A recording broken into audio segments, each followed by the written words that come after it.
will be start soon. Sorry, Ratnagaru, you have to repeat again. I'm so sorry. It didn't go to YouTube. Avuna? Okay. You just a few seconds. It's about to Okay. start We start soon. now. Sorry, Ratnagaru, you have to repeat again. I'm so sorry. It didn't go to you.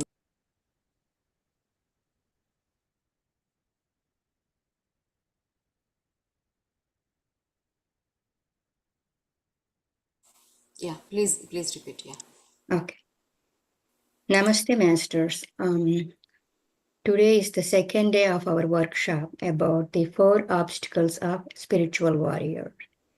And yesterday we have learned about the fear and different levels of fear at body level, mind level, intellect level, and spiritual level. Masters, today is the second. Is that okay?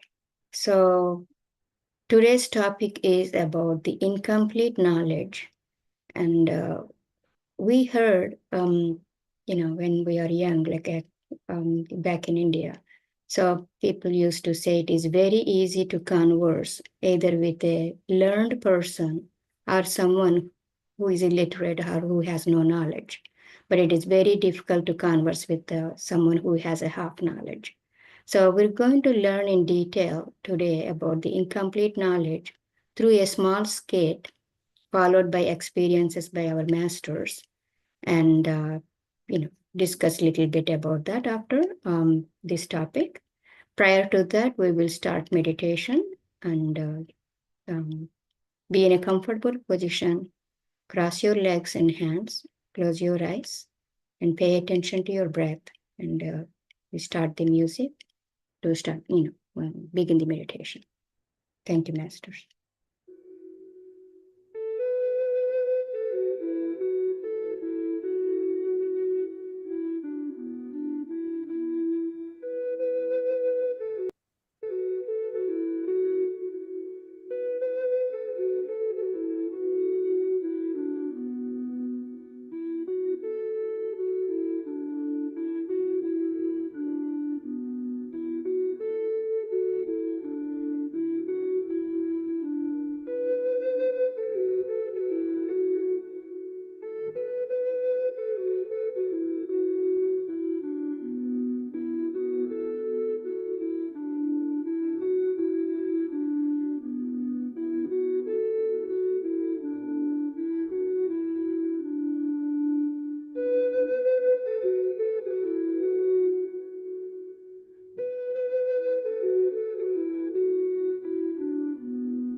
Slowly open your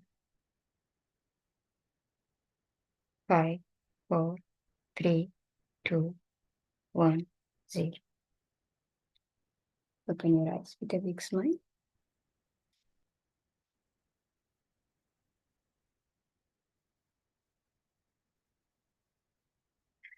So, as I mentioned before, we're going to have a small skit explaining about the incomplete knowledge.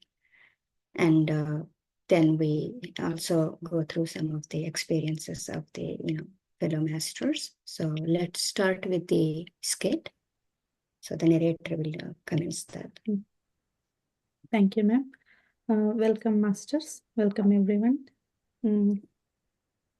So, this series of dramas is inspired by autobiography of Yogi by Swami Paramahamsa Yogananda, showcasing the 4 obstacles faced by a spiritual warrior.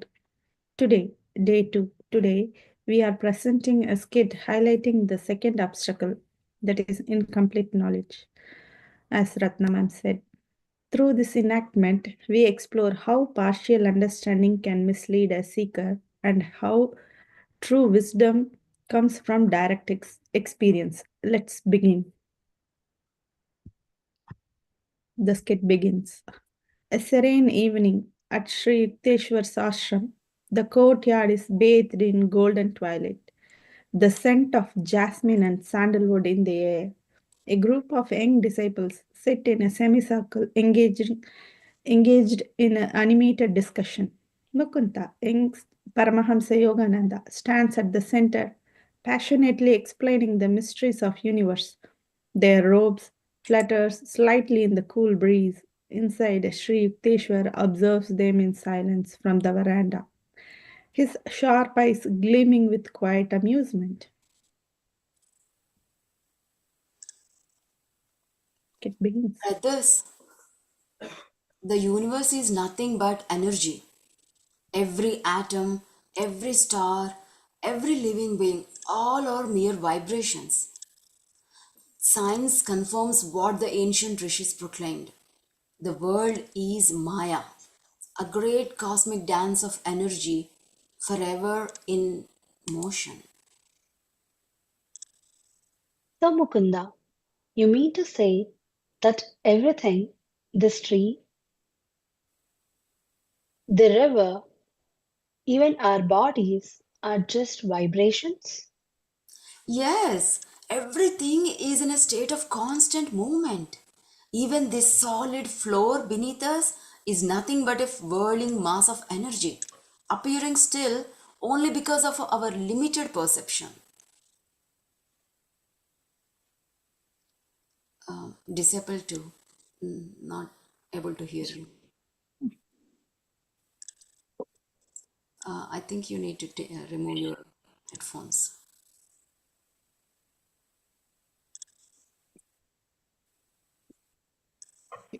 Hello? Yes, yeah. And what of the soul, Mukunda? Is it too just a vibration? The soul is the subtlest of all vibrations. It is the purest energy, untouched by the illusions of matter. That is why, when we meditate deeply, we begin to feel the blissful hum of the universe within us.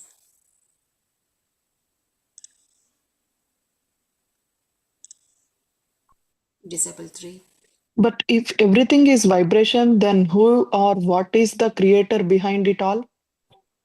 The divine consciousness is the supreme vibration. The Om sound, the cosmic hum, is His presence. From this sound, all of the creation has emerged. Murmurs of agreement, but a few disciples seem puzzled. Just then, Sri Yukteswar steps forward from the veranda, listening intently with a knowing smile. The disciples quickly rise and bow. So, Mukunda, you have unraveled the universe, have you?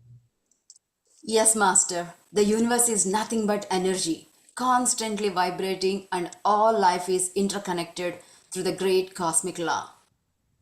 And tell me, Mukunda, what lies beyond vibration? Mukunda smiles spatters slightly. He had not considered this before. He thinks for a moment, his brows furrowing. Beyond vibration, there is silence. And beyond silence, I do not know. exactly, Mukunda. Knowledge is not found in words nor in theories. You have read much and you have pondered deeply. But tell me, have you experienced this truth? A child may read about fire, describe its color, and speak of its heat, but has he truly known fire until he has felt its warmth against his skin? Master, then how does one truly know? Through direct experience, not by reading, not by speaking, but by becoming one with it. The ocean cannot be understood by standing at its shore. You must dive in. Tell me, my children, when a cup is full, can more water be poured into it? So too is the mind. If you believe it to be full of knowledge, nothing new can enter. To gain wisdom, you must first empty yourself of the illusion that you already possess it. Be humble, Mukunda, for wisdom comes only to the one who admits he knows nothing. Mukunda lowers his head. A deep transformation is occurring within him. Mukunda is realizing. A long contemplative silence. Mukunda looks up at his master, eyes full of genuine reverence. He bows deeply, touching Sri Yukteswar's feet. Master, I see my folly. I have spoken as if I knew, but I have not yet tasted the truth. This is the first step towards wisdom, my son. The path to truth is long, but now you have begun to walk it. Mukunda nods, his heart swelling with devotion. The other disciples watch in awe, deeply moved by the exchange. The scene slowly fades as the disciples, humbled and reflective, bow to their master, ready to walk the path of true knowledge with newfound sincerity. There ends the skit, masters. Hope you all liked it. Thank you.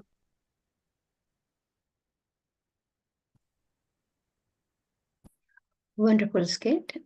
So as we have here heard in that, the Yukteswara Giri Guru mentioned about the empty cup. So the one of the quality we have to have is the humbleness, because for any incomplete knowledge, the driving force behind that is ego. So when the ego stems from it, we are closing our doors to learn anything and to further progress in our path. So always one has to have that humble quality, just as the example mentioned, empty your cup, in order to learn more of the knowledge and grow such that we can grow in our path. And also, related to this, some of the masters are going to explain their experiences. So, Madhuri Garu, is it who is giving the experience? Yeah, Okay. I'll share it. So, good evening, everyone. This incomplete knowledge, this has a lot of, again, I have few experiences related to it. So, where I understood the importance of knowledge, the importance of wisdom. So, when I initially started meditating, when I started meditation, I just started to heal my sleeping pattern. Like, I never used to sleep properly. So, just my husband, he suggested me, observe your breath and sleep. So that's how I started meditation, and I could see some results out of it. Then later on, I gained some kind of interest towards to this meditation and spirituality. So I started doing it. I could see some experiences. So what I felt is this is so good. So everyone should practice this, practice this, and they can be more happier than now what they are in their lives. So, so who is the first person to you when you learn something new? That is your family.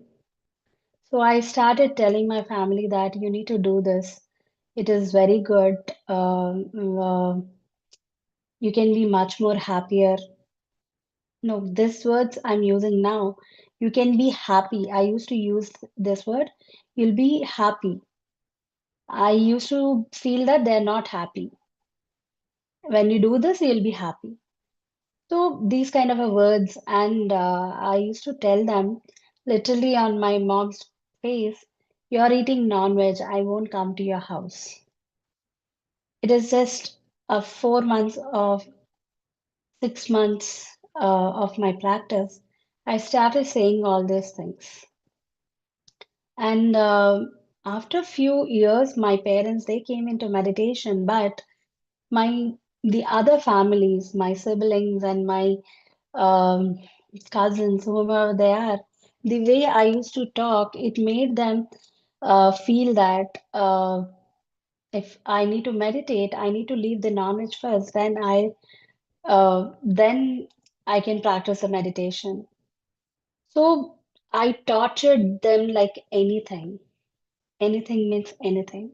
Now also some of them they won't meditate because of my torture, one of the reason. So that's why I try to give a positive vibes whenever I set a meditation for my family. So hopefully one fine day I can see all my family members will come into this path. That is one thing where I understood that um, you need to tell people when it is the right time. It is not that you know something and you'll just keep your words or tell whatever you want to. No, there will be a time where they can listen to you. You need to wait till that time and share your knowledge according to the situations. Then they may understand the things and they'll come into this. And I understood one more thing also that every person will have their own calling when to come into this path. So from that time onwards, I stopped forcing people. Before that, when I don't know about this thing, I used to force them like anything. You have to do it because I'm experiencing something very good out of it. I want to share it. My thinking is not bad, but at the same time, uh, forcing it won't help. We need to wait for the right time to share the thing. Okay. Then, then one more experience. I was doing meditation. I was just doing meditation. I was not doing anything like um, maybe a book reading means I used to take the book and I used to sleep, get into the sleep. I don't have a habit of reading books. So I observed 2, 3 times and I thought instead of reading and getting into the sleep, instead of that, I can meditate. So I used to meditate a lot. I used to meditate a lot, and one fine day, my husband he observed some difference in me. Like unknowingly, I used to be in some a kind of a zone where I used to ask him, "Who are you?" I used to ask him, "Who are you?" and "Why are you beside me?"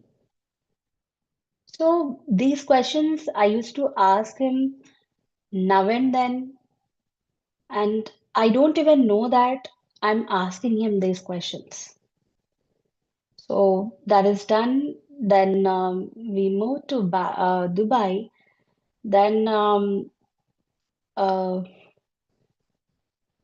as my husband used to travel a lot, so sometimes I accompany him. So where there is a 10 days of trip, and morning he used to leave me at 7 o'clock, and evening around 6:37 he used to come back.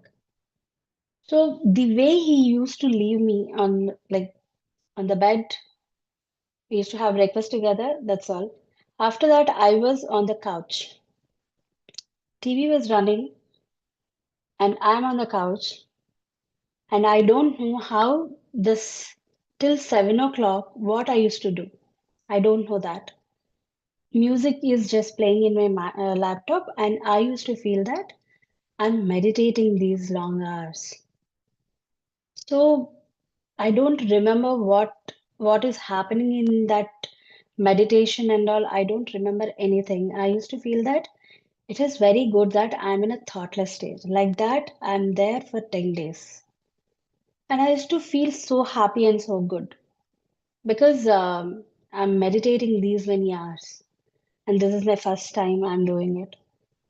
So that is done. Uh, 2012, there is a Earth transition time, December 21st. So the energies are very high.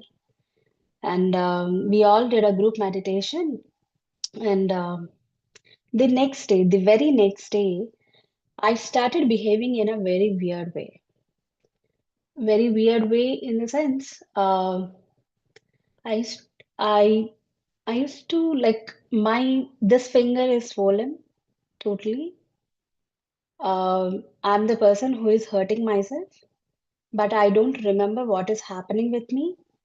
And if I'm not in the consciousness, like in my conscious, it is not paining me at all. If I'm coming in my conscious, it is paining. And I'm just asking myself what is happening to me. So all these things are happening, and one fine day, Ravi told me that we are going to India to attend Dhyana Mahachakra. Okay, I said, okay, let's go. We are meeting our family. That is fine. Okay, let's go. Then, after going there, everybody started looking at me in a very different way. They knew what is happening with me, in which way I'm going through. So Ravi made me sit and explain me that you have something within you that not only you, some other souls are also there in your body. I initially, when I heard this, I felt you're joking. It cannot be possible. How it will be possible? All those things. Then he gave me the example, like he made me remember this thing, like it was hurt, right? Why? Have you ever asked this question to you? Then it clicked me in a way. I started listening to him, and he told me that as my mind is so empty, and I don't know what I'm welcoming in me. It is just I'm just accepting whatever it is coming. So I accepted someone, which see the souls are not harmful. They just don't know what to do after vacating their body. So they just find a place in me whenever uh, in a different zone. Whenever they want to be in a zone, come out. They used to come out, and they used to just be there and feel happy. They have a body, and they used to leave. So on the transition time of that Earth transition time, those souls came on the surface, and that's when my husband he spoke with Dr. GK, and he suggested that bring her to Dhyana Mahachakra because the energies will make her feel good, and from there we'll take it. We'll give some guidance to her how to do it. Then I understood that. That's when I took a counseling with Sri Devi Madam, who is a Spiritual Tablets senior counselor. So she guided me in a way like morning 5 o'clock to evening 10 o'clock. There is no gap for me at all. No gap means my mind is not empty at all. So like that, I was there for 40 days. In India, I was there for 40 days, almost more than 40 days I was there. And the continuous practice of it, like they didn't ask me to stop the meditation, but they made me read the books, host the meditation sessions, and learn something which I like it. That's when I started learning music. I started learning a little bit of art, dance, everything. So it was so nice. My mind is not at all empty. In that process, what I understood is I don't have knowledge related to these kind of a things. I don't have any barriers what I'm welcoming inside me.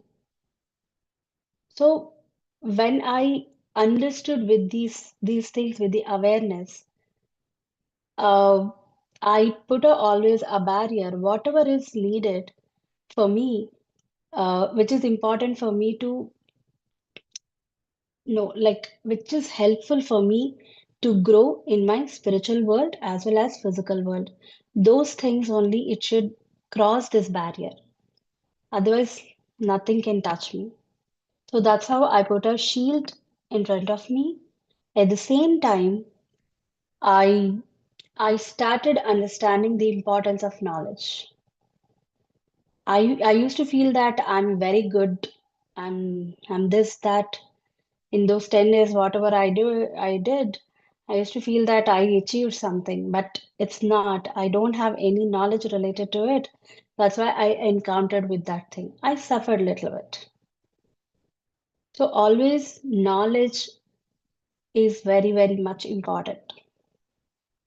I I Patri sir always says, meditate, read books, Sajjana Sangatya, and these three things are very much important, right? Because with these three things, our we'll get the information through the Sajjana Sangatya, and we read books, we get the information again. When we put in these things in implementation, we'll get the wisdom out of it. And when you get this wisdom with your experience, you won't go back at all. I feel the skit, what we did before this experience sharing, the same thing, Yukteswar Giri, he also mentioned the same thing. Experience speaks a lot than just the information. We need to experience it. We need to implement it. Then only we'll get the real experience out of it, real truth out of it, where we won't go back at all. Yeah. Thank you. This is my experience related to incomplete knowledge. Thank you. Wonderful experience, ma'am. So, well said. A part of that, just Madhuri Gar mentioned, I have similar experience, not just, like in terms of spiritual path, but when I came to this path, I tried to, tell my kith and kin, about this. Like, of course, in the initial days, we get all this enthusiasm, right? Like, you can talk about to anyone, anybody, like, to bring them into this path.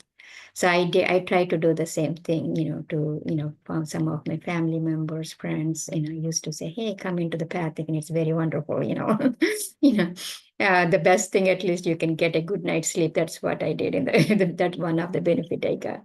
So, but then I always used to say, hey, no, they used to compare me, okay, if we come to this path, we can become like you, we have to become vegetarian. That's one of the biggest concern. And the second concern is, oh, this is not at this age. We have, so much time, for that. This is the time. I won't say like they mentioned that for like in a bogey state, but in general, like they said, they think like spirituality is something like in it at the time of retirement or 60s or 70s. So that is kind of a rigid belief. Sometimes we keep these rigid beliefs, and which helps us, which doesn't help us to grow. So I can give an example, like, like terms of like a lot of people say, especially the professionals, like they have such an egoistic mindset that they do not want to accept any kind of a constructive criticism or an advice if it is comes from a person who is at a younger age and younger than them, or if it is a junior, if it's a profession, a senior manager or the supervisor does not want to accept an advice who just started the work, who is a junior. So these are all due to the egoistic mindsets.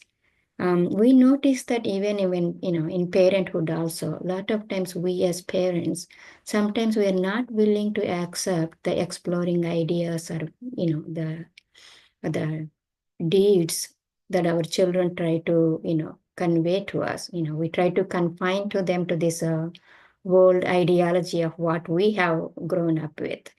um, Certainly I did that as a parent, and which is what I'm realizing now, and it is still a path for me to learn.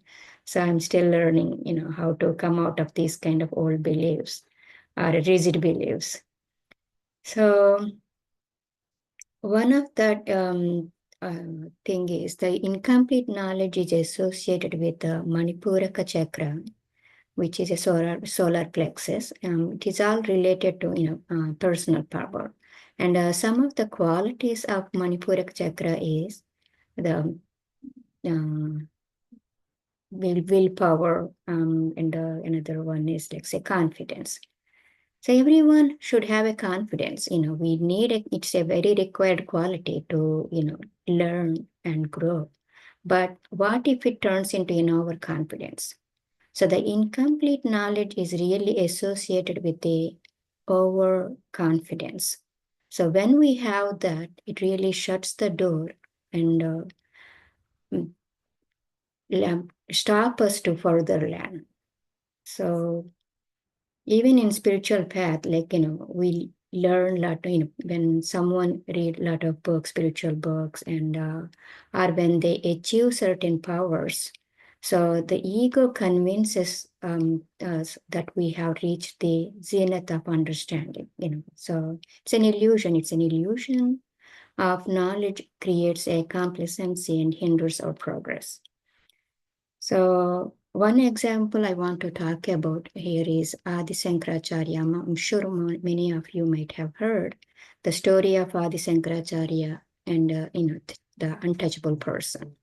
So one day, Adi Sankaracharya, along with his disciples, he was walking in the street, and he come across with a person, with a chandala, we would call it an untouchable person, with four dogs he's following by. He followed him, these dogs. So Aditya Sankaracharya told him, yeah, move away, get away from my path, because he doesn't want to touch him. So then this untouchable person responded, are you addressing these words towards my body or towards my soul? So there was a question he asked, Sankaracharya. So then the Sankaracharya realized who teaches him. He in fact teaches the Advaita. Advaita is about oneness, the infinite self. So a person like Sankaracharya was surprised, and he recognized his mistake. So he realized what he was talking and what he is behaving does not match, right? So he understood his own, he taught himself his own philosophy correctly at that time. He even composed Manisha Panchakam at that time, which, it talks about this. So one thing that, like in the skit, we have learned the empty cup. Just like that, even if A well-learned person, even if he has a knowledge of, say, supposing 99% of knowledge he has, there is still a scope of 1% to learn. And that everyone, even a well-learned person, has to have to keep that 1% empty mind to learn more and to grow more. And that helps this any individual to progress in the spiritual path. Thank you, Masters.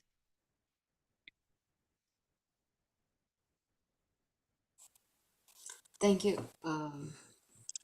Thank you, Ratna ma'am and Madhuri ma'am, for your sharing your experiences.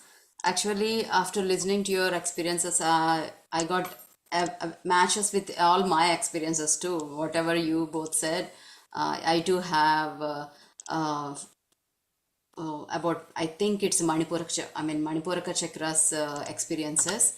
Again, with I used to force people and judge people that meditation is good for health and good for that is what's supposed to do every human being, and you guys are wasting your life. It's a waste of life, waste of time, and whatever you talk, whatever you do, it's nothing.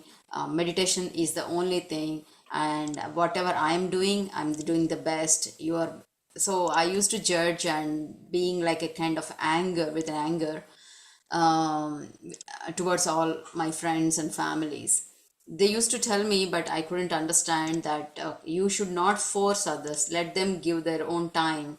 You have taken this many years of your life to come into meditation, and it will take they will also come into their own time, a proper time. But I couldn't I'm not in a position to understand and listen to them, and whatever my meditation masters or guides will tell me, that is the only truth, and no one else is telling the truth. That's the kind of uh, mode or thinking process I used to have.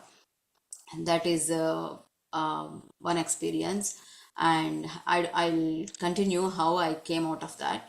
So um, I that egoistic, I could say, like I knew everything, you don't know anything. So that incomplete knowledge, that is everybody knows everything, but in a soul level everybody knows.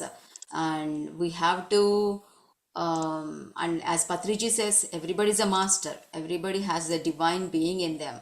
So that incomplete knowledge within me is built an egoistic conflict. And my husband didn't say anything to me, but he was inner having so frustration. And at some point, he didn't even say anything to me, but I was very ignorant. I didn't know what's going on and what's the vibrations in my house. But a Anand master Anand from India, he came all over uh, to America and Nashville, and he said, like, you are spiritual, but you are ignorant of what you're doing. You cannot force others, and whoever are there in your life, they are your attraction. Like, you have attracted them. The way they are, you have to accept the way they are. So when he cleansed me, like he washed me off and gave me that wisdom, then I realized, oh my god, what have done. So I have so much ego, I'm not able I was not understanding people well. So that realization came recently.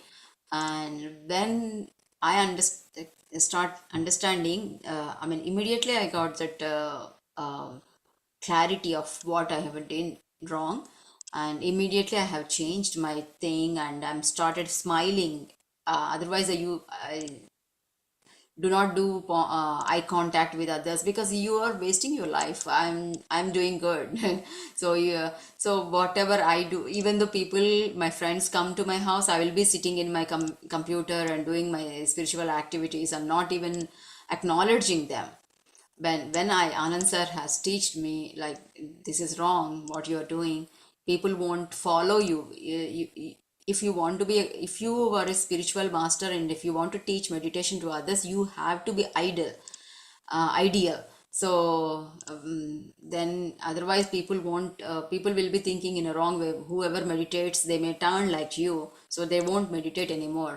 So you have to be ideal. And then I realized my mistake.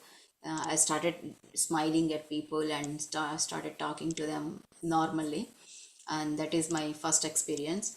And the second experience is again as one more layer of Manipuraka ignorance has gone. I have two people around me who are very much connected with each other relationship wise. I was thinking they are meditators too, but I was thinking this much of attachment in physical level is very ignorant. You are away from oneness, because whatever love we have, it should be unconditional. It is to everybody in the world. So we have to share our love and attachment or detachment, whatever, to everybody, the entire universe. But you both are completely using all your powers to each other only. So I was speaking to them. I was trying to correct them or teach them, but they couldn't listen because of their incomplete knowledge, their ignorance. But later on, when they are not listening to me and they keep on coming into my thoughts, I was like, I got angry. So much anger, like I started ignoring them, started blaming them in my thoughts, started judging them, started like, how can these people go away from my life or something. I was keep on uh, thinking in the wrong way. Beyond my, I mean, I came out of my oneness. Like, I have to accept people as they are. I have to accept their ignorance also. I have to accept their mistakes also.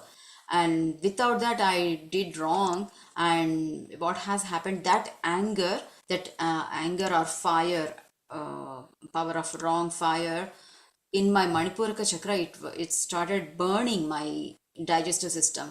I has indigestion, stomach pain, and I never used to have stomach pain at all, never. But those days I got so much of pain, like a pinching, and I waited for several days. Like, I was analyzing myself, what mistake I have done, but I couldn't find anything. Then finally I approached GK sir. I have mailed GK sir, and he said, talk to some, he gave me some mentor's name, and I talked to her. And the mentor said, like, mentor casually asked, recently, are you being uh, mad at anybody, or showing anger at anybody, or judging anyone? Immediately I got the connection, that, oh my god, I was thinking wrong in on these two people. I should not judge. I have to have the compassion. Like, oh my god, these are ignorant people. Out of compassion, I have to teach them. I have to be patient. I have to accept as they are. Instead of I'm being so showing my um, hatred or something. Hatred is a strong word, but it's almost like that. So when I did that, understood that mistake, what have done, then immediately all my stomach issues gone. I felt so better. I couldn't even eat anything because of that irritation of my stomach intestines. So then I realized my mistake, and that mistake only not just on those two people, but that realization has understood understanding of that oneness implied, I have applied to everybody around me. So that is the major, one of my major experiences to clear my uh, or gaining knowledge, or to fulfill my incomplete knowledge. To So those are the major two experiences in my life that I have recently experienced. Thank you so much.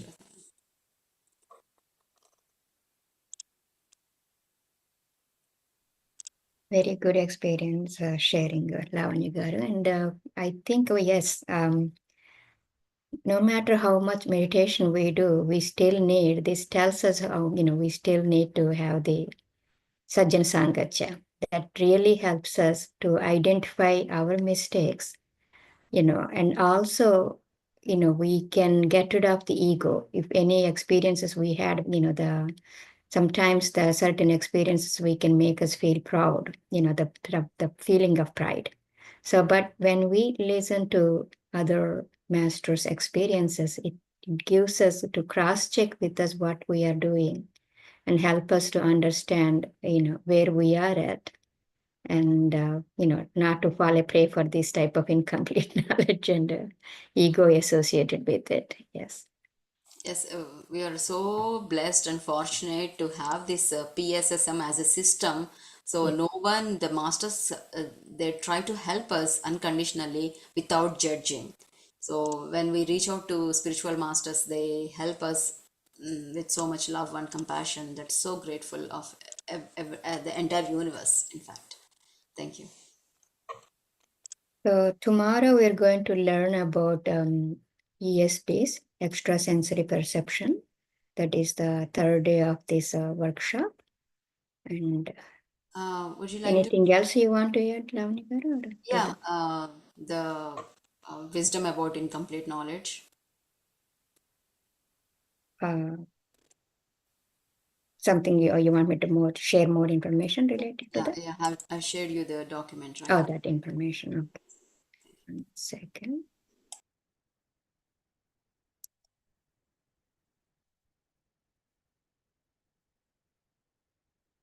So can I simply read about it? Yeah. Okay.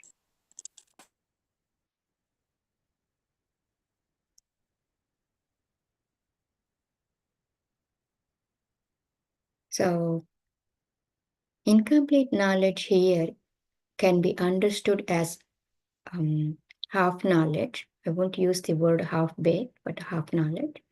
What we hope we have completely understood becomes an obstacle later. When we acquire some knowledge, we form a closed mindset and start thinking, I know everything, I have understood everything, and stop listening to others. Mainly, we might be willing to listen to our elders, but our ego stops us from listening to people who are younger, and this hinders our progress. Currently, some people identify themselves as professors, doctors, lawyers, and engineers, and have a closed mindset that I know everything, and hence they cannot acquire higher knowledge. So once we acquire some mastery over meditation and know about ourselves, we should continue to have an open mindset and continue to look at everyone, every incident, and everything in that way. Once we make an effort to behave in this way, even the last shred of ego vanishes, and there is a higher chance in acquiring more knowledge. In spite of knowing 99%, we have to strive to know 100%. So, whatever task we undertake, if we come across any other exceptional method to fulfill it as its completion stage, then we have to leave all the available 99 chances and choose the 100th exceptional method. We have to be open-minded and to strive to get to the 100% stage. Once we listen to people who are below us, we get off our ego and also have an open mindset. Then we can overcome this obstacle of incomplete knowledge. At this stage, we start developing extrasensory perception. So, as this article stated, it is very, very important for all of us to cross-check our pride, our ego, time to time, and understand what rigid beliefs we have.